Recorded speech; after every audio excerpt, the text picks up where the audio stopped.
শাহরিয়ার মল্লিক জিতছে, শাহরিয়ার মল্লিক জিতছে, আর শাহরিয়ার মল্লিক জিতছে।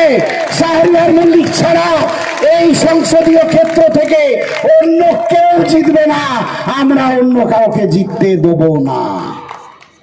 এই শপথ নিয়ে আমরা প্রত্যেকে বাড়ি যাব, ভাইজানের বক্তব্য শুনবো, আর সেই সঙ্গে আপনাদের সকলকে আরো একবার সংগ্রামী অভিনন্দন জানিয়ে সংগ্রামের ময়দানেই থাকবেন, আইএসএফ এর সঙ্গেই থাকবেন, কারোর মিথ্যা প্ররোচনায় পা দেবেন না, কারোর মিথ্যা প্ররোচনায় প্রভাবিত হবেন না। আপনার বিবেককে কাজে লাগিয়ে সকাল সকাল আগামী 20 মে চলে যান এবং সেখানে আইএসএফ এর প্রত্যাশী শাহরিয়ার মল্লিককে খাম চিহ্নে ভোট দিয়ে বিপুল ভোটে নির্বাচিত করে বাকিদের ধান্দাবাজি কারবারকে খাম করে ঘরে পাঠিয়ে দিন। ধন্যবাদ।